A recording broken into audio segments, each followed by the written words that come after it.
Hi, this is Professor Lucien. This is the kind of post-recording for Lecture 4 for Safety388, Spring 2019.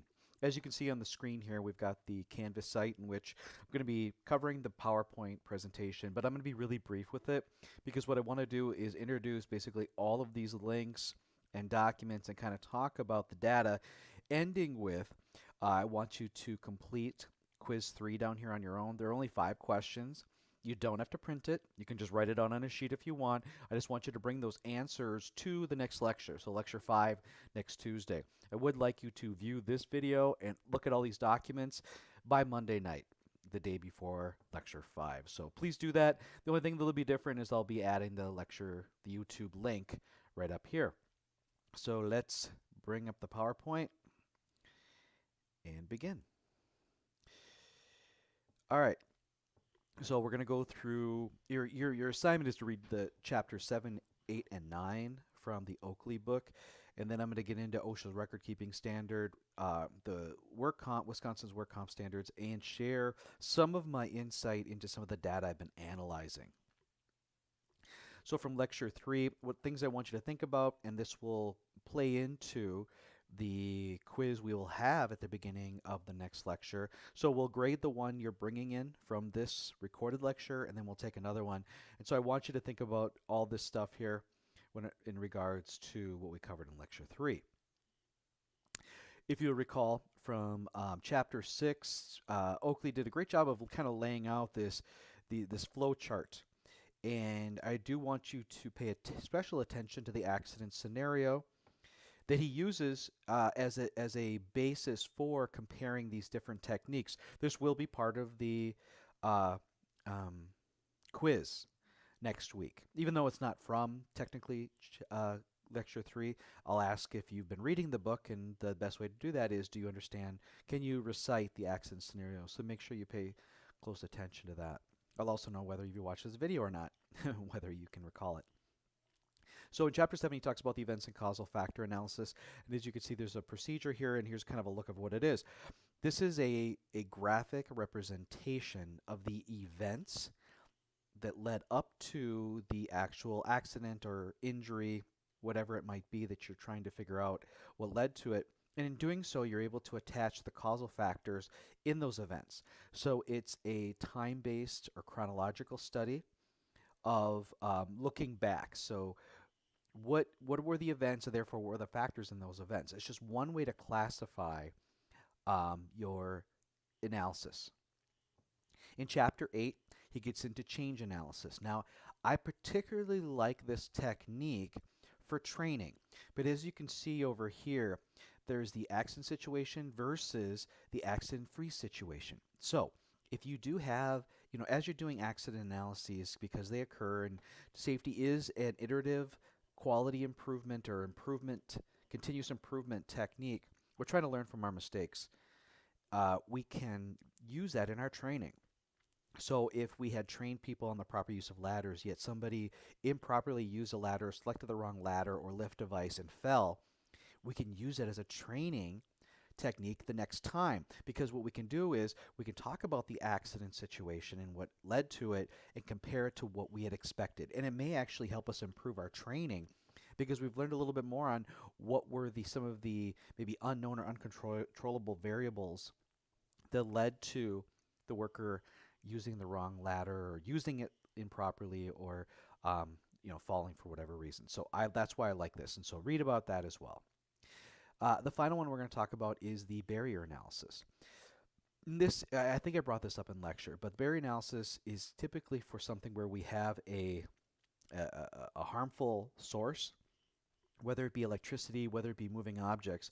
And what we're doing is we're trying to develop the best, whether the barrier is a physical barrier or a presence sensing device, whatever it might be, that we were preventing physical contact with the harmful substance by studying what the barrier could be. So there's actual good use for barrier analysis when you're analyzing a physical hazard such as a struck by caught in or exposure to electrical or heat or whatever it might be, harmful physical substances. So I want you to still read the chapters, and we will do a review and please complete the quiz. But now what I want to do is kind of shift gears to OSHA's record keeping and workers' compensation, because these are the resulting reports, how we document and keep what our incident reports or accident reports say. It's a requirement from OSHA, and when it comes to providing injured workers with benefits, analysis has to be done at accident, and we have to track it, and we want to prevent it from happening again. So here we've got a picture, a screenshot of the OSHA homepage, and I'm kind of showing you where you can find the record keeping requirements, because they can change from time to time, so you want to be kept up to date. So here's where you go. If you click that link, it talks about some of the newer requirements, what sort of forms, what the electronic submission. Now that has changed. I think I mentioned that in class, and that there is a new severe reporting requirement: 8 hours for fatality, 24 hours within 24 hours you report to OSHA if there's an amputation, loss of eye, or hospitalization of a worker. Now, some people think the purpose of record keeping is just to be a cop, just to kind of, beat the employer, even though they have injured workers and have to pay fines and stuff like that, but it's really not. It's so that people take their incident investigation serious, because compliance officers will ask to look at their 300 log and possibly their 300A, see if it's posted, and then possibly a 301 to see what level of depth they go in their accident investigation. Do they, for example, do they just tend to blame the employee, therefore either punish them or put them through training, which sometimes can be a form of punishment depending on how you do it? Or are they looking beyond the worker? Are they conducting a root cause analysis? And are they doing cost-benefit analysis? Are they being intelligent and scientific? And are they using a systematic process in order to improve their safety program? Or are they defaulting to, again, punishment and training? Sometimes they're one and the same. That's what it's all about. In your 483 class, we actually get into analyzing the data. I'm just going to introduce you to the sources and kind of refer to some of the standards that go along with it. Who is required to keep records? Again, this is under 29 CFR 1904. You should be somewhat familiar and want to go look at this standard. Through OSHA, they do collect data. That's part of the data uploading program that started a couple of years ago. The Bureau of Labor Statistics also collects data. That's a different survey system, and we're going to talk about that in a future lecture. But I'm going to share some of my data with you later in this particular lecture. So who's required? Practically anybody. There are some low hazard industries, again, by the North American Industrial Classification System, or NAICS. You may be exempt, but also employers with 10 or fewer employees also can be exempt. Now, if you do start having injuries, you're still supposed to record them and investigate them. So again, if you're a low hazard industry or a small employer and you don't have anything going on, you're not required to keep it. What is required? So here's kind of a chart to follow, whether things are recordable or not, and you should be familiar with this. When you graduate from here, or actually when you go to an internship, they expect you to know what is contained within a 300 log. What investigation has to be conducted in order to complete the 301, which is the first report of injury? What goes into a work comp first report of injury, which is the WKC 12E here in Wisconsin? And I'm going to show you the sources where you can look at all this stuff. But essentially, was it a worker? Did they actually experience an injury? Was it new? And what they mean by that is, if a worker, let's say they get a back injury, and the doctor sends them back to work with restriction, no lifting over 10 pounds, whatever it might be. And let's say they violate that limitation, that either the worker chose to do it or the employer didn't respect the doctor's restrictions, and the person gets hurt. Now, that's not a new case. I'm going to say they hurt their back, so it's the same type of injury. That's not a new case. You would add on to the old one. However, if the doctor gives them full clearance that, they're fully healed, they can do 100% of their job as specified, and then they come in and they get hurt, that would be considered a new case. That's kind of what that means. And then we got to look and see if it meets the general recording criteria. Here's the general recording criteria. If there's a death, you check the box under G. Loss of consciousness, you'd be recordable. If it's days away, that would be a check under H. If they didn't have days away, but they came back with a restriction or the doctor ordered job transfer, that would be under I. If it's just medical treatment beyond first aid, then it would be considered a J. Now, the 29 CFR 1904 has the largest FAQ section than any other OSHA standard to try to help out with that. Just be kind of aware that if a worker has to go to the doctor or a medical professional and they receive a treatment that goes beyond what you could pick up in an 8-hour first aid class, then it's probably recordable. Or you could also think of it as it's a procedure that tends to be limited to those who have gone through some sort of medical training. I wouldn't call it just a certificate, but they've gone through and gotten a degree and maybe had to take an exam. They're licensed to practice. That's what is beyond first aid. An example is, let's say the doctor or the physician or whoever, the medical professional, saw the worker, said, well, you're going to be sore, therefore you need pain medication. Now, if it's a prescription, so not over the counter, it's recordable. However, if the doctor just goes, just go ahead and take over the counter ibuprofen at this amount, you're okay, then it wouldn't be. So again, I feel like we're splitting hairs when it comes to this stuff because the person was still exposed to something that harmed them. But according to the OSHA standard, that's what you need to determine, is whether it was beyond first aid, which would be recordable, or not. Say it was just first aid, then it wouldn't be recordable. I don't like the rule, but that's what it says. Here's the 301 form. You can see some of the questions they ask. And this information, a lot of it anyway, is entered directly into the 300 log. So this is the first point of investigation. Some of this data is put into the log. So you could do like an annual analysis, and then annual summaries are put into the 300A, which is posted February 1st through April 30th. Here's what a 300 looks like. I'm going to show you a better version of it in an Excel document.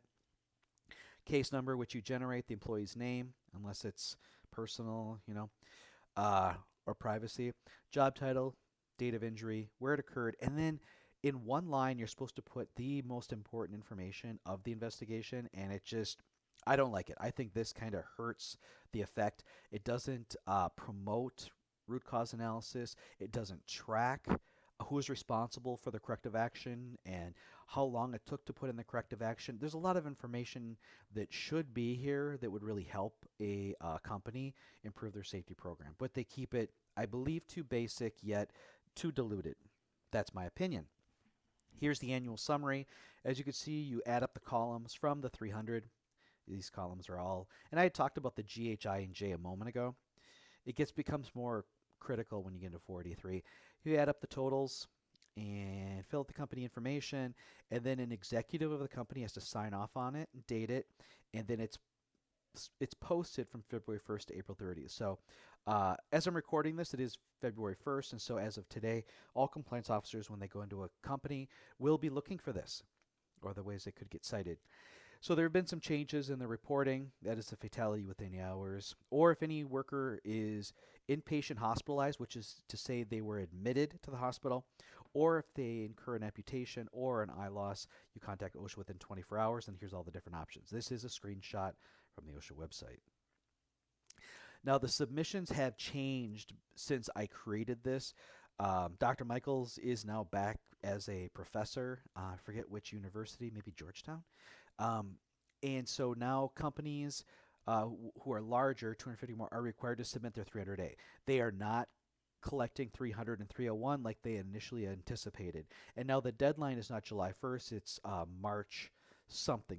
March 2nd. Yeah, that's where we are this year. So beginning 2019, everybody who is required to submit, again, high hazard industries, smaller companies, or 250 more, are just submitting their 300As. I'm really looking forward to OSHA making that database public.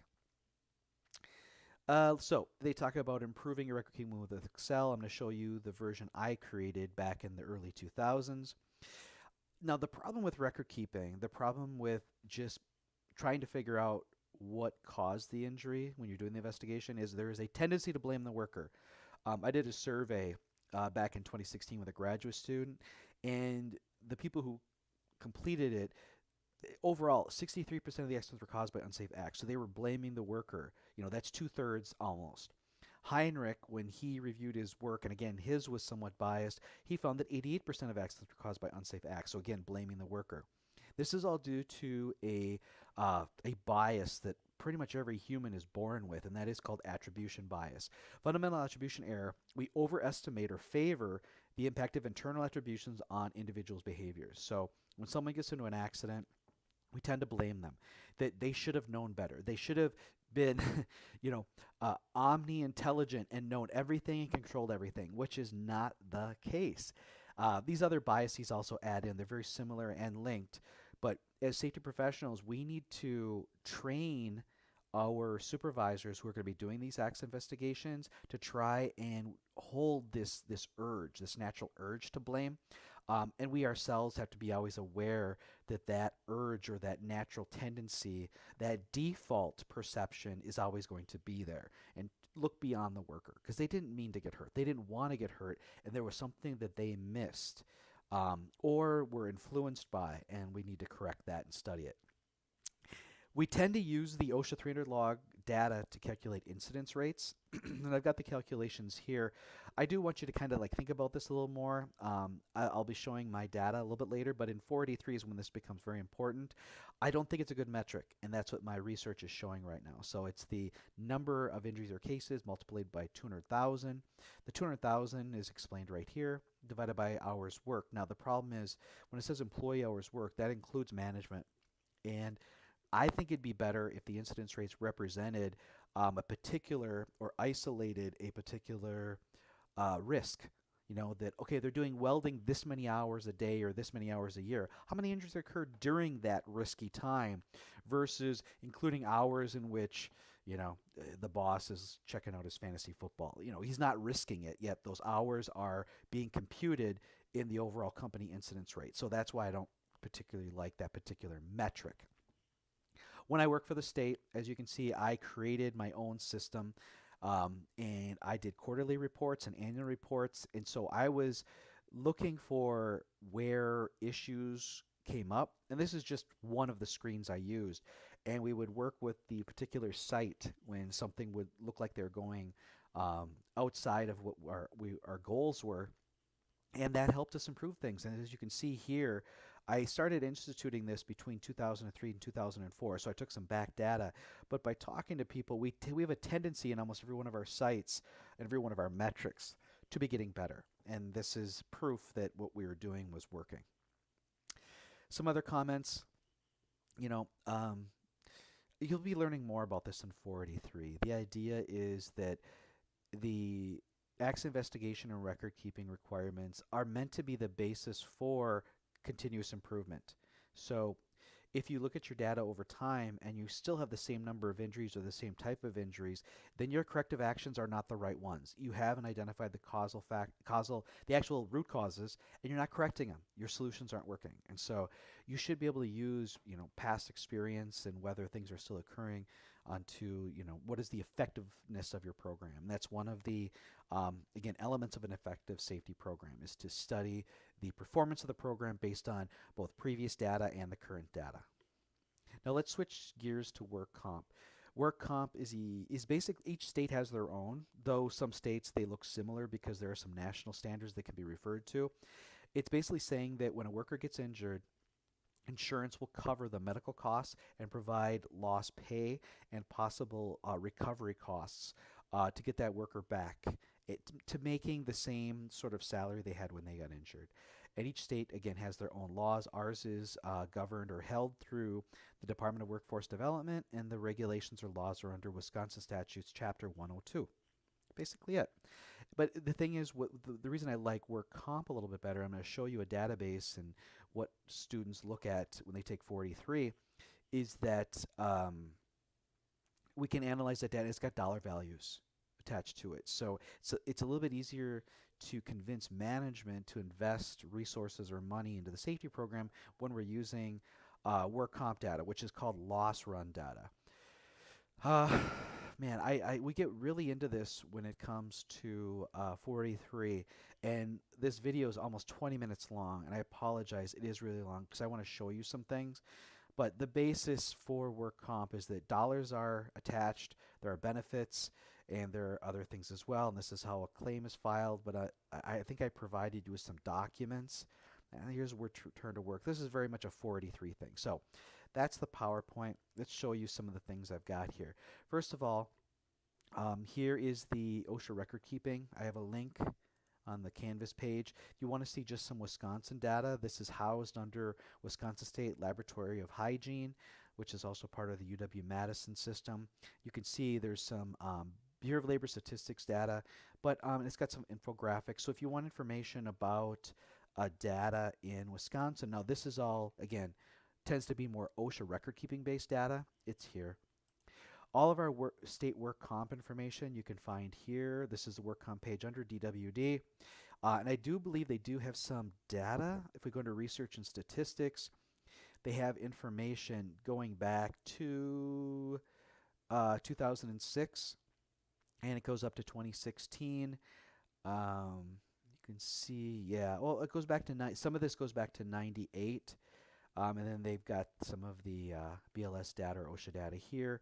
If I was to click on this, it should give me a summary report of some of the costs associated with different causes or which industries it occurred in. Traumatic injuries were a majority here, and this is nature. So nature of injury means what the doctor called it, where they occurred. So the summary isn't super valuable, but if we were to look at just the actual print off here, it shows you by cause, which is important. It shows you the total number of claims and how much was claimed and the average cost. And this is something we'll talk about, that there are some really expensive claims that are causing this to go up, whereas there are some $0 claims. But just based on this data here, we don't know how many they are.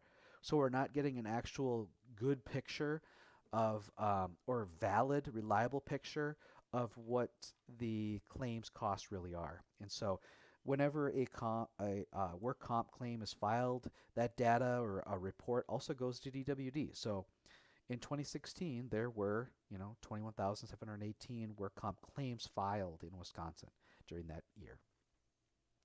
Other things I had wanted to show you. First of all, this is what I created when I was working for the state. This is an Excel-based Form 300. And one thing I added is drop-down menus to make it easier for the people who are keeping it.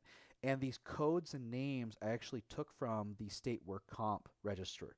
So the people who are already familiar with filling out or handling the work comp claims or filling out that paperwork were then assigned to fill this out because they already knew the claims, they knew the names, and it also standardizes the entry.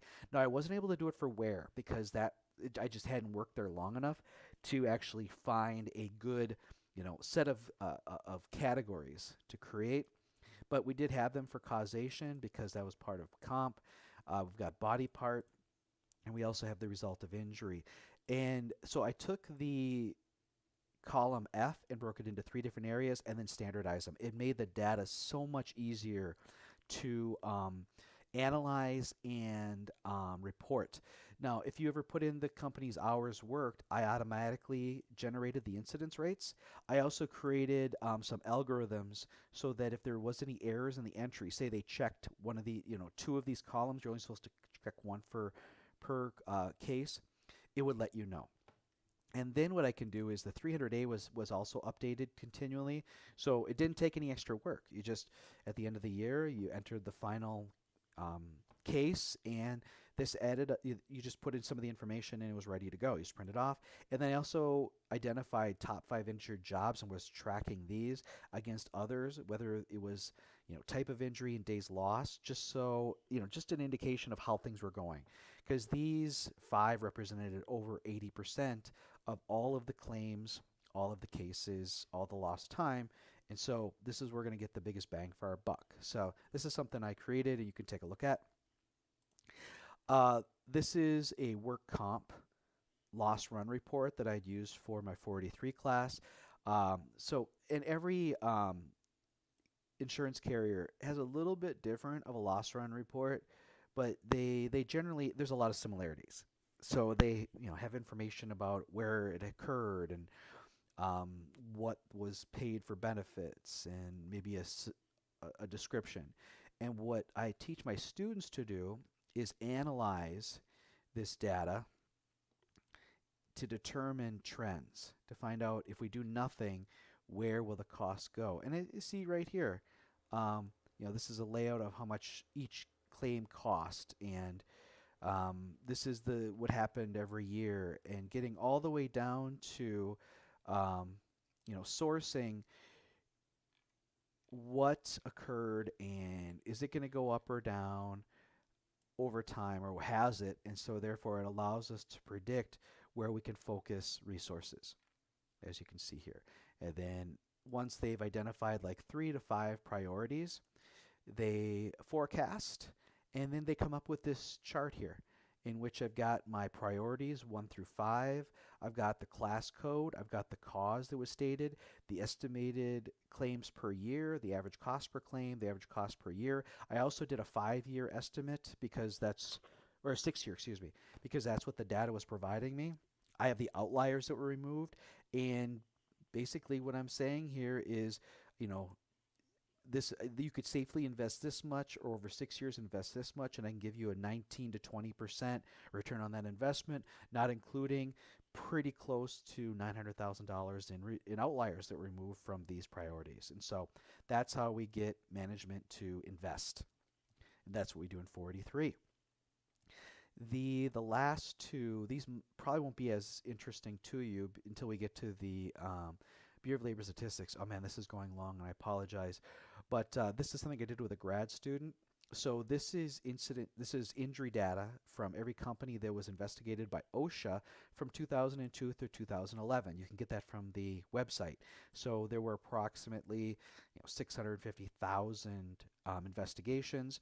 And what I did is I took each individual company's total case incidence rate and DART incidence rate and took the mean and the median and calculated standard deviations. Now that's different than what Bureau of Labor Statistics does. They take it all together. So these are all the injuries, these are all the hours, and they determine an incidence rate, which is a great dilution of it, whereas I took individual companies and averaged it. And as you can see, or if you were to compare this to BLS, these are much higher, and I might have done that in a table down here. But I'm looking at the ratios of it and what it looks like. And I believe here, I thought I did, okay, so here are the BLS numbers, and I compared them along with a ratio that I've come up with to mine, and they do correlate very, very closely, very significantly. These are very high correlation numbers.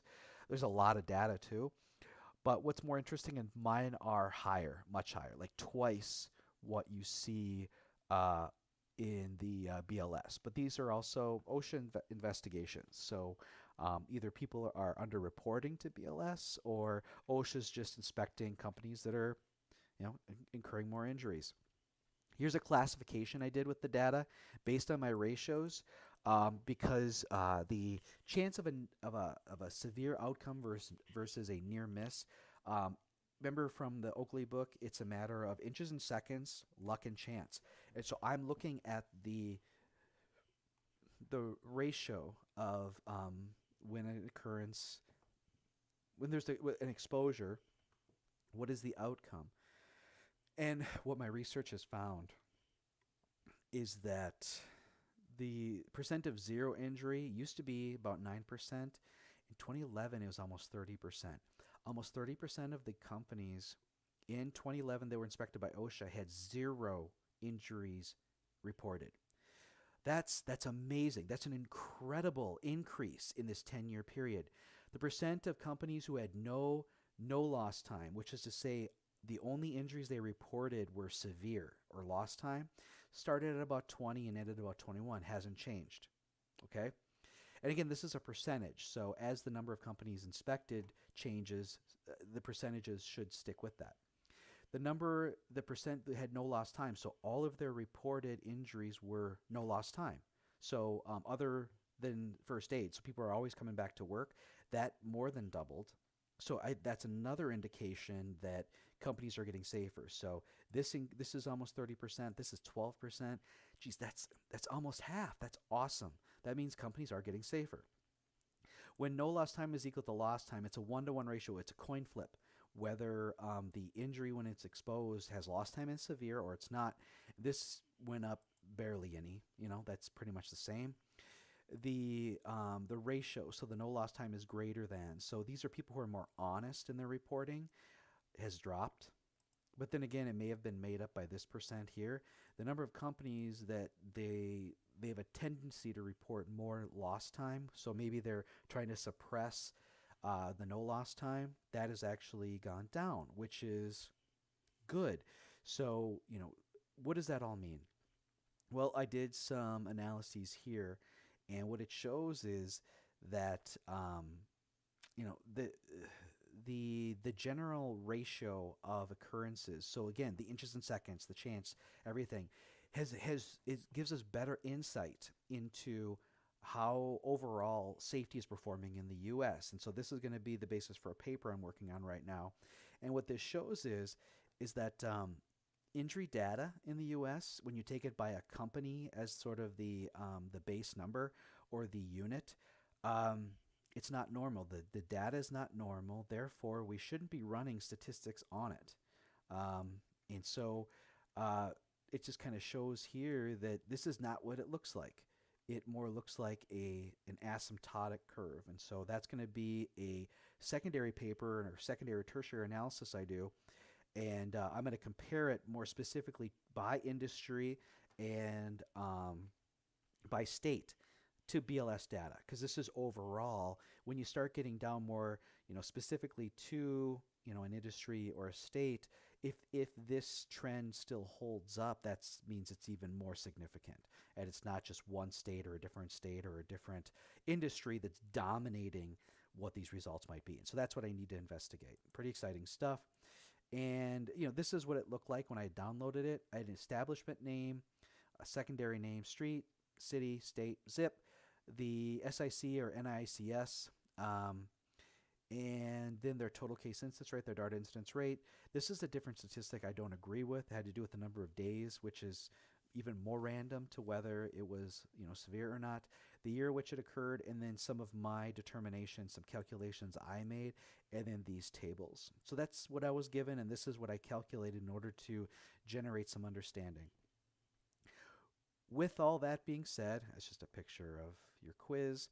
I want to close this out because I feel like this has gone too long. So please take some time, check out these links, check out everything I provided to you, complete the quiz, and bring a copy of it. Again, you can just write it on paper or print it if you want and fill it out, whatever works for you. We'll grade this. We'll also take quiz 4. We'll get into lecture 5, and we'll do review.